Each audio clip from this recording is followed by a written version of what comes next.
ശക്തമായ കാറ്റുമുണ്ട്. ഇതിനൊപ്പം കടൽക്ഷോഭവും പലയിടത്തും രൂക്ഷമാകുന്നു എന്ന റിപ്പോർട്ടുകൾ കൂടി വരുന്നുണ്ട്. ആലപ്പുഴ, തൃക്കുന്നപ്പുഴ, പാനൂരിൽ കടൽക്ഷോഭമുണ്ട് എന്നുള്ള വിവരം ലഭിക്കുന്നു. എന്താണ് നിലവിലെ സാഹചര്യം?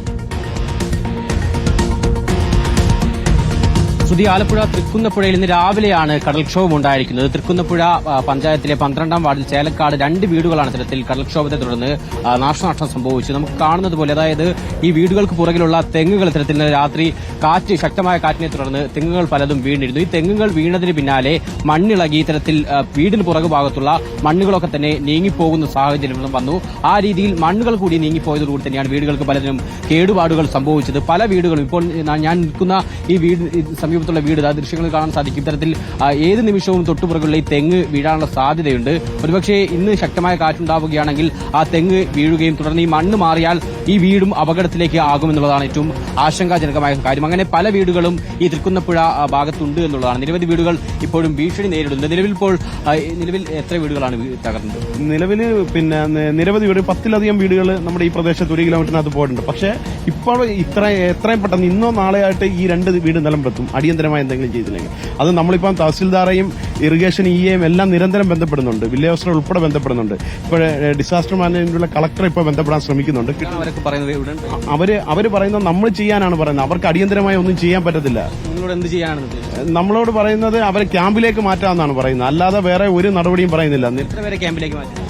ഇപ്പൊ ഈ ഏറ്റവും അടിയന്തരമായി ചെയ്യേണ്ടത് ഈ 2 വീടാണ്. ബാക്കിയുള്ളിടത്തൊക്കെ ഈ കടൽ കയറി ഇറങ്ങി പോകുന്നതേ ഉള്ളൂ. പക്ഷെ 2 വീടുകളിൽ എത്ര കുടുംബം? ഈ 2 വീടുകളിലായിട്ട് കുഞ്ഞുങ്ങളും കുട്ടികളും രോഗികളടക്കം ഒരു 10-15 പേരുടെ മേളിൽ ഇവിടെ താമസിക്കുന്നുണ്ട്. പക്ഷേ എന്താണെന്നറിയോ സാറേ, അത് രോഗികളെ വലിച്ചുകൊണ്ട് പോകാൻ പറ്റാത്ത സാഹചര്യത്തിലാണ് ഇപ്പൊ ഈ കിടക്കുന്ന 2 വീടുകൾ. ഈ 2 വീടുകൾ ഏത് നിമിഷവും നിലം പതിക്കാൻ പറ്റുന്ന ഒരു സാഹചര്യത്തിലാണ് ഇപ്പൊ പോകുന്നത്. പകരം ഈ ഏതെങ്കിലും തരത്തിലുള്ള സ്ഥലം മാറാൻ സ്കൂളുകളോ മറ്റോ സൗകര്യങ്ങളുണ്ടോ? ഇല്ല, നമ്മള് വില്ലേജ് ഓഫീസറോട് പറഞ്ഞാൽ ക്യാമ്പ് തുടങ്ങും. അതിന് സ്കൂളുകളെ ഉള്ളൂ. നമുക്ക് വെക്കേഷൻ ആയിട്ട് സ്കൂളുകൾ കിട്ടും. പക്ഷേ ക്യാമ്പുകളിലേക്ക് പോകാൻ ആരും തയ്യാറല്ല. കാരണം പരിമിതമായ സാഹചര്യങ്ങളിലേക്ക് പോകാൻ തയ്യാറല്ല. കാരണം എല്ലാവർക്കും അവനവന്റെ വീട് ആണ് പ്രധാനം. നിലവിൽ ഈ പറയുന്നത് പോലെ പലരും ഇത്തരത്തിൽ വില്ലേജ് ഓഫീസറാണെങ്കിലും കളക്ടറാണെങ്കിലും ഇവരോട് മാറി താമസിക്കാൻ വേണ്ടി നിർദ്ദേശിച്ചിട്ടുണ്ട്. പ്രത്യേകിച്ച് ഈ വീട്ടിലുള്ള കുടുംബത്തോടാണ് മാറി താമസിക്കാൻ വേണ്ടി നിർദ്ദേശിച്ചത്. ഈ വീട് നമ്മൾ കാണുന്ന പോലെ വളരെ ഗുരുതരമായ ഒരു അവസ്ഥയിലാണ്.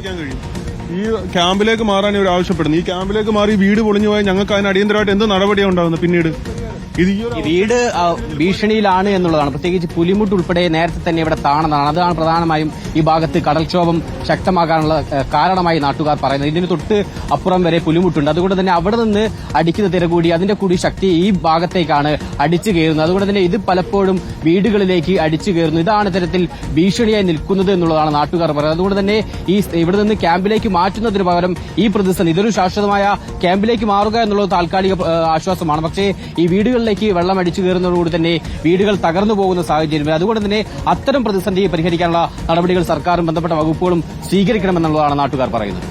ശരത്ത്, മഴ കനക്കുകയാണ്. ഈ വരും ദിവസങ്ങൾ കാലവർഷം എത്തി, ശക്തമായ മഴ തന്നെ ഉണ്ടാകുമെന്നുള്ള റിപ്പോർട്ടുകൾ കൂടിയുണ്ട്, മുന്നറിയിപ്പുണ്ട്. ഇതിലിപ്പോൾ ഈ പാനൂർ മേഖലയിൽ ഈ പാനൂർ കടൽക്ഷോഭം ഉണ്ടായ പ്രദേശത്ത് എന്ത് നടപടികളാണ് ഈ ഒരു ഘട്ടത്തിൽ അധികൃതർ എടുക്കുന്നത്? അവർ എന്താണ് പറയുന്നത്? ഇനിയുള്ള നീക്കങ്ങൾ എങ്ങനെയൊക്കെയായിരിക്കും സുരക്ഷാ ക്രമീകരണങ്ങൾ അടക്കമുള്ള കാര്യങ്ങളിൽ? നിലവിലിപ്പോൾ ഈ ഭീഷണി നേരിടുന്ന വീട്ടുകാർക്ക് ഇത്തരത്തിൽ മാറി താമസിക്കാൻ വേണ്ടി വില്ലേജ് ഓഫീസറും കളക്ടറും ഒക്കെ തന്നെ നിർദ്ദേശം നൽകിയിട്ടുണ്ട്. പക്ഷേ എങ്ങോട്ട് മാറി താമസിക്കണം നടക്കുമുള്ള കാര്യങ്ങളിൽ ഒരു ആശങ്കയുണ്ട്. പലരും വീട് വിട്ടു പോകാൻ തയ്യാറല്ല. ഇപ്പോൾ വെക്കേഷൻ ആയതുകൊണ്ട് തന്നെ സ്കൂളൊക്കെ തന്നെ മാറി താമസിക്കാൻ കഴിയുമെന്നുള്ളതാണ് നാട്ടുകാർ പറയുന്നത്. പക്ഷേ ഈ വീട്ടിൽ നിന്ന് മാറി താമസിക്കുന്നതിനപ്പുറം ഒരു ശാശ്വതമായ പരിഹാരം വേണം. ഇതൊരു കഴിഞ്ഞ 4 വർഷത്തോളമായി നിരന്തരം ഇത്തരത്തിൽ വീടുകളിലേക്ക് വെള്ളം അടിച്ചു കയറുന്നതും കേടുപാടുകൾ സംഭവിക്കുന്നതുമായ പ്രശ്നം ഈ തൃക്കുന്നപ്പുഴ പാനൂർ ഭാഗത്തുണ്ട്. അതുകൊണ്ട് തന്നെ അത് പരിഹരിക്കാൻ ഈ ക്യാമ്പുകളിലേക്ക് മാറി താമസിക്കുന്നതിനപ്പുറം ശാശ്വതമായ രീതിയിൽ ഇത്തരത്തിലൊരു പരിഹാരം അതാണ് വേണ്ടത് എന്നുള്ളതാണ് നാട്ടുകാർ മുന്നോട്ട് വെക്കുന്ന പ്രധാന ആവശ്യം. ആ രീതിയിലൊരു പരിഹാരം വലിയ വില്ലേജ് ഓഫീസർ അല്ലെങ്കിൽ കളക്ടർ ഉൾപ്പെടെ ഇവിടെ എത്തി സ്വീകരിക്കണം എന്നുള്ളതാണ് നാട്ടുകാർ മുന്നോട്ട് വെക്കുന്നത്. ഓക്കെ, ശരത്താണ് പാനൂരിൽ നിന്നുള്ള വിശദാംശങ്ങൾ നൽകിയത്.